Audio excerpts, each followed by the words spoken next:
radio and television journalist in Canada and produced and hosted documentaries The Great War Remembered for Sun News Network in 2014. He's married to Bridget. He's great. I hear him on the CFRA. I'm sure many of us do. He's just a brilliant, brilliant man. Pleasure to have him speak on our behalf of Canadian Language Fairness. John, thank you.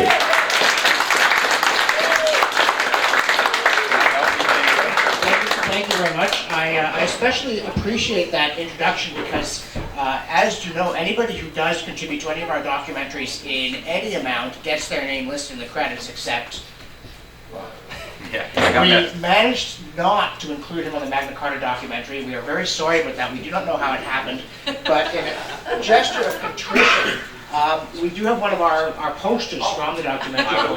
Now, this is a limited edition, so this is fairly rare. However, being completely forgotten is absolutely unique. So, for what that's worth, you do have that distinction. I'm grateful.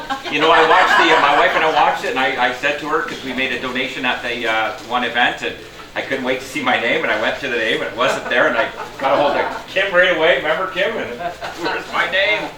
I want to be part of that history, so it's great. He does a great job. Thank you for that, and I'll cherish that. Thank you. And so obviously I'm grateful that he will introduce me at all, let alone in glowing terms. And I'm even willing to help if you need any assistance over there. Okay, thank you.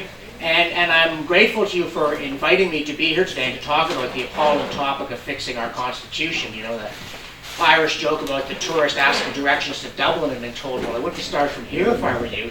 And obviously that is the case with our Constitution. If you wanted to have a good Constitution, you wouldn't start from here. But you know, there we stand on one side of the fence, and there he is on the other. And many of you are well aware of what kind of appalling mess Trudeau Sr. made of our Constitution. I don't think Kim is totally pleased with the stuff about bilingualism, and there are many other complaints that many of us have as well. But I also, when I say fixing Trudeau's mess, I have another Trudeau in mind. Because, of course, we are now going through round 2, history repeating itself, you know, tragedy, then farce. And I think that the likelihood that our Prime Minister is going to blunder into another constitutional crisis is a lot higher than it seems. At the moment, all appears to be quiet. But as I said in the article that Kim was talking about, when you have a constitution that doesn't work and does not command the allegiance of the citizens, then if you get into trouble, it gets very bad very fast. And in that sense, although I am talking about the work of Trudeau Sr. and the situation of Trudeau Jr., I'm not talking all that much about either of them. I'm talking about fundamental law that doesn't work and that needs fixing. Because trouble can brew up fast. There's a line that I love from an economist named Rudy Dornbush, died recently, who said, in economics, things take longer to happen than you think they will, and then they happen faster than you thought they could. And that is very much the case also with the Constitution. Bad policy, driven by bad philosophy, can go on for a while without seeming to produce the kind of results that the people in this room are uneasily aware are coming. But when they start to come, you know, when the chickens come home, they wheel in flocks and they dive in fast. And one of the reasons that we are doing this documentary, therefore, is precisely because we want to be ready. So this is the cyborg part of life. You can't do anything without 16 pieces of machinery. We're all going to look like fools if the internet ever breaks down on us, because we will not be able to function. One electromagnetic pulse. All I can do here to see if I can get this to stop. Please open it. Last time I was with this group, I had a chance to talk about the Magna Carta project and about where our Constitution had come from, and to emphasize that Canada was founded in liberty. An idea which has been kind of chased out of public discourse, but you can't wash it out of the pages of history. This is absolutely a fact. This was this piece, and as you see, they decorated it with a can of worms. They said opening the Constitution is a can of worms. And a lot of people think it's not going to be worms, it's going to be snakes are going to come out or something. We'll all start hitting one another with a can opener if we reopen it. We're not afraid, though. And I was thinking a bit, when Kim was talking about the way in which people are pushing for bilingualism, are not discouraged by the fact that when they start it doesn't look possible, are they?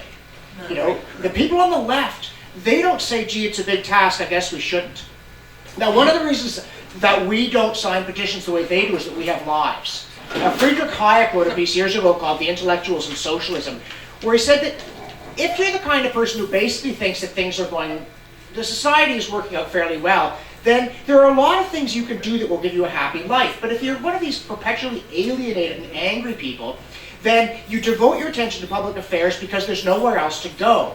And that's why it's harder to get a group in favor of building a pipeline than it is to get a group stopping a pipeline. We stop the pipeline, we'll save the earth.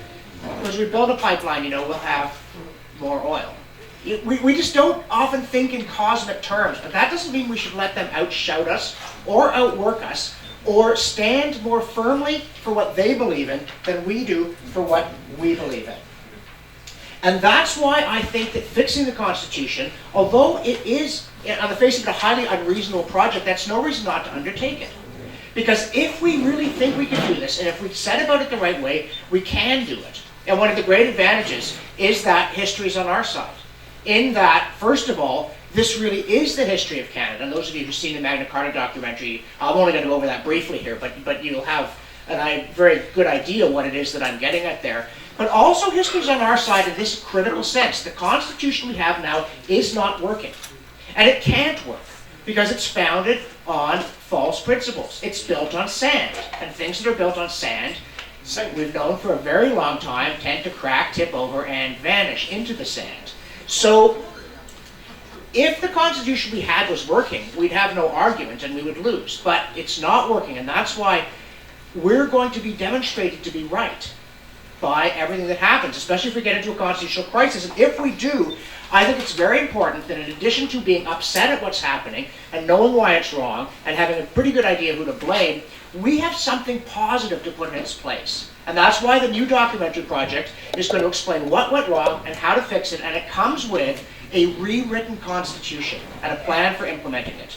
It's a long shot, but it's a realistic shot. It's a complete plan.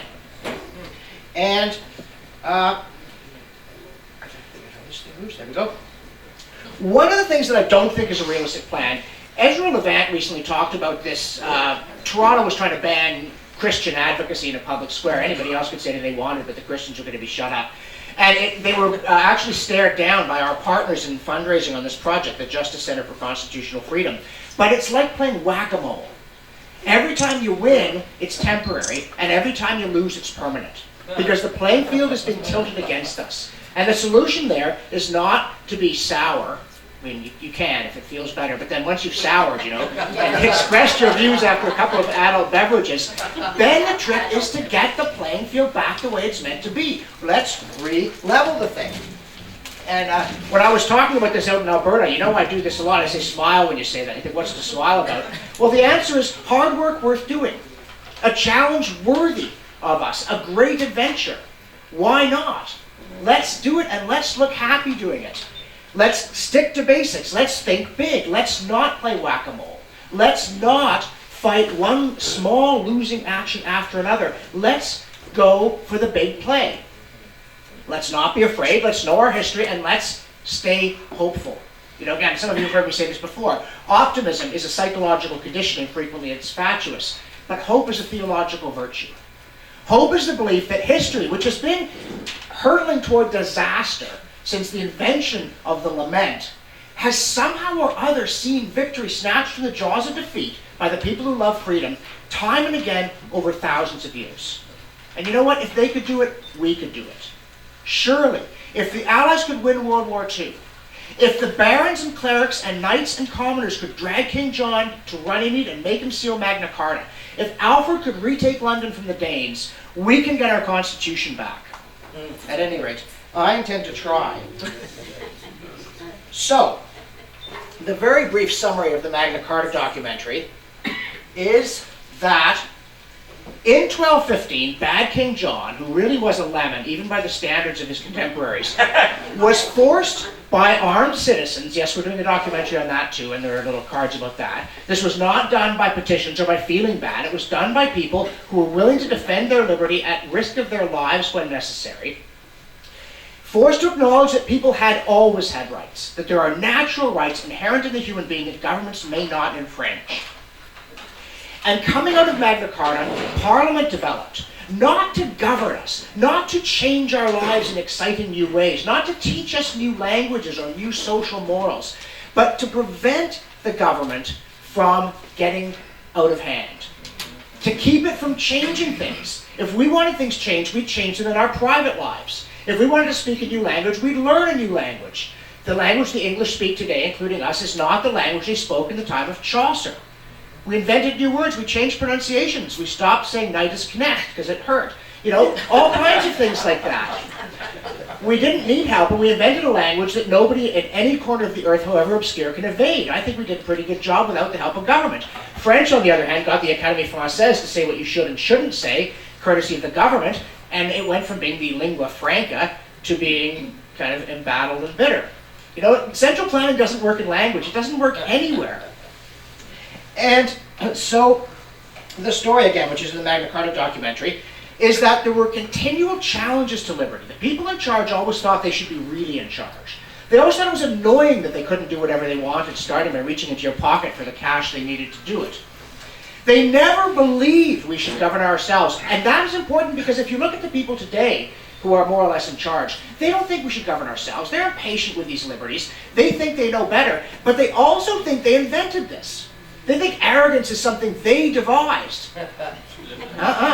Old story. If you went to King John and said, "Are you a wicked and terrible man who aims to harm people?" He said, "Good heavens, no. I misunderstood. I know what these people should do, these idiots hanging around just babbling and wasting time growing grain. They should be giving me their money so I can really get things going here." John was actually a very good administrator. It's one of the things that made him dangerous.